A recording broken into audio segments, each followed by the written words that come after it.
Today we are investigating one of the most famous legends surrounding the classic Volkswagen Beetle. But first, let's start with a trivia question about the advertisement that started it all.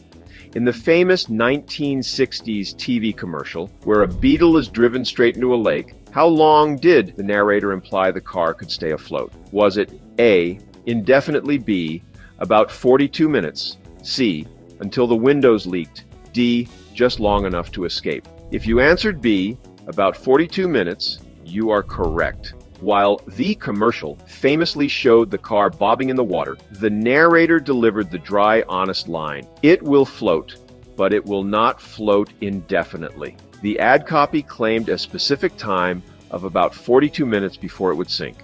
Today, we are looking at the engineering truth behind this claim to answer the question, was the Beetle actually a boat? In the 1960s, car advertising was all about speed, chrome, and luxury. Then came Volkswagen with a commercial that showed a standard Beetle driving down a dirt road and plunging straight into deep water. Instead of sinking like a stone, as any American sedan of the time would have, the Beetle bobbed back up to the surface and drifted along the current. The voiceover was calm and factual. It explained that because the car was so well sealed and the bottom was so solid, it would indeed float. The tagline was brilliant in its honesty, the Volkswagen. It floats, but it won't float indefinitely. This ad wasn't telling you to buy a Beetle for your next fishing trip. It was a demonstration of build quality. The message was that if the car is built tightly enough to keep water out when submerged, it is certainly built well enough to keep dust, drafts, and rain out during normal driving. It was a stunt, but it was a stunt rooted in engineering reality. So why did it float? The secret lies in the Beetle's unique construction. Most cars of that era were built with a body-on-frame design that had plenty of gaps. The Beetle was different. It was built on a platform chassis, often called the floor pan. This was essentially a giant stamped sheet of steel that formed the entire bottom of the car. It was smooth, flat, and solid. Unlike other cars with holes for drive shafts and exhausts running everywhere, the Beetle's undercarriage was remarkably clean. When the body was bolted to this floor pan, it sat on a rubber gasket that ran the entire perimeter of the car. This created a near hermetic seal. Effectively, the bottom of a Beetle is a steel tub. As long as that tub isn't rusted out, it acts just like the hull of a small boat. The second factor was the engine.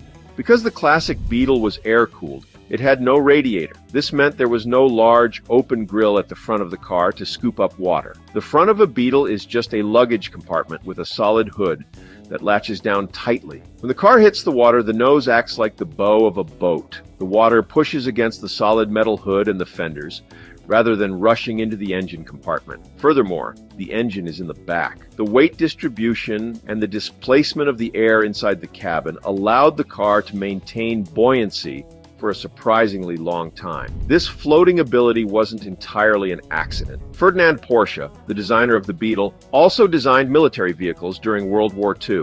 One of these was the Schwimmwagen, literally swimming car. The Schwimmwagen used the same engine and mechanicals as Beetle, but it was designed specifically to be amphibious. It had a propeller on the back and a boat-like body tub. While the civilian Beetle was never intended to be amphibious, it retained the tight tolerances and the tub structure of its military cousins. The engineering discipline required to make a car survive the Russian front translated into a civilian car that was built tighter than anything else on the market. Of course, the claim of 42 minutes was a marketing estimate, but people put it to the test. There are numerous recorded instances of Beetles being swept away in floods and remaining afloat long after other cars had sunk. Journalist Stanley Siegel famously drove a Beetle into a creek to test the myth for himself. He expected the car to sink and the segment to be a joke. Instead, the car floated perfectly, leaving him stunned. However, a word of caution. Not indefinitely is the key phrase.